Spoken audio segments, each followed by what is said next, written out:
আসসালামু আলাইকুম, আশা করি ভালো আছেন। দেখেন, আজকে মার্কেটের কিছু গুরুত্বপূর্ণ নলেজ শেয়ার করবো, অবশ্যই পুরো ভিডিওটা দেখবেন এন্ড প্রত্যেকটা ট্রেড স্টেপ বাই স্টেপ আমি এক্সপ্লেইন করব কোন ট্রেড কোন কারণে করছি। দেখেন, একটা জিনিস মনে রাখবেন যে মার্কেটে যদি প্রপার নলেজ থাকে আপনার, তাহলে আপনার জন্য ট্রেডিং ইজি। যদি আপনার উইদাউট নলেজে ট্রেড করেন, কোনো নলেজ ছাড়া, তাহলে ট্রেডিং আপনার কেরিয়ার শেষ করে দিবে। ঠিক আছে, তো অবশ্যই আগে নলেজ নেন।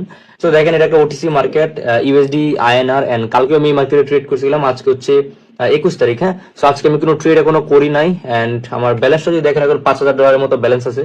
সো এখন আমরা এখানে একটা এন্ট্রি নিব। হ্যাঁ, একটু ওয়েট করবো যে মার্কেট আমাদেরকে কখন এন্ট্রি দিবে। ওকে, ফার্স্ট অফ অল ট্রেড করার জন্য আপনারা সবার আগে যে জিনিসটা মাথায় রাখবেন, সেটা হচ্ছে একটা মার্কেটের ট্রেন্ড। একটা মার্কেটের ট্রেন্ড সবচেয়ে বেশি ইম্পর্টেন্ট। সো একটা মার্কেটের ট্রেন্ড যদি ডাউন ট্রেন্ড হয়, তাহলে আপনারা সবসময় চেষ্টা করবেন ডাউন ট্রেন্ডে ট্রেড করার জন্য। ঠিক আছে, এই কথাটা আমি সবসময় বলি যে ট্রেন্ডের পক্ষে ট্রেড করবেন, দেখবেন আপনাদের ট্রেড প্রফিটের চান্স অনেক বেশি থাকবে। ঠিক আছে, সো এটা যেহেতু একটা ডাউন ট্রেন্ড মার্কেট, আমরা এখান থেকে ডাউনের জন্য এন্ট্রি নিব। হ্যাঁ, যদি আমরা কনফার্মেশন পাই।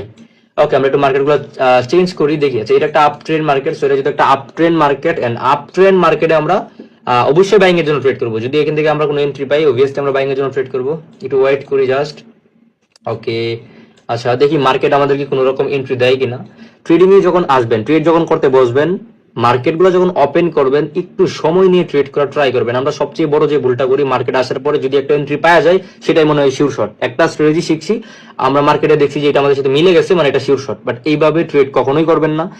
একটা মার্কেট যখন রান হয়, হ্যাঁ, একটা মার্কেট যে চলতেছে, আমি কালকে যে স্ট্র্যাটেজি দিয়ে ট্রেড করছি, আজকে যে সেম ভাবে কাজ করবে, সেটা কিন্তু এরকম না।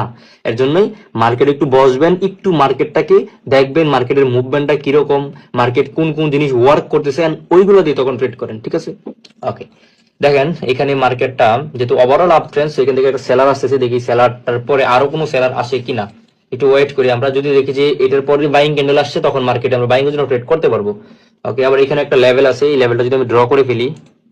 ওকে, এটা আমরা একটা হিডেন লেভেল ধরতে পারি বা একটা এসএনআর ধরতে পারি। ওকে, এখানে আমরা এটা ড্র করে ফেললাম। এখান থেকে যদি রিটেস্টমেন্ট আসে মার্কেটে, এখান থেকে মার্কেটের প্রেসার আসে বাইরের, তখন এখান থেকে আমরা বাইং এর জন্য ট্রেড এক্সিকিউট করতে পারবো।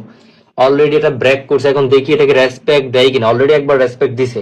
এখন এই ক্যান্ডেলটা যদি মোটামুটি এটার উপর যায় ক্লোজ দেয়, দেখেন পুশ কিন্তু এই লেভেল থেকে দিচ্ছে অলরেডি।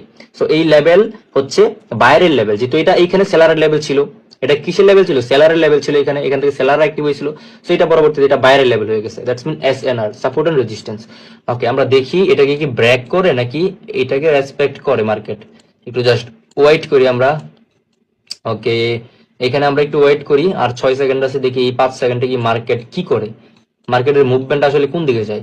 ওকে, এটা নিচে ক্লোজ দিচ্ছে। এখান থেকে আমরা ডাউনের জন্য ট্রেড নিয়ে নিলাম, $2.50 ট্রেড নিলাম ডাউনের জন্য, বিকজ এই লেভেলটা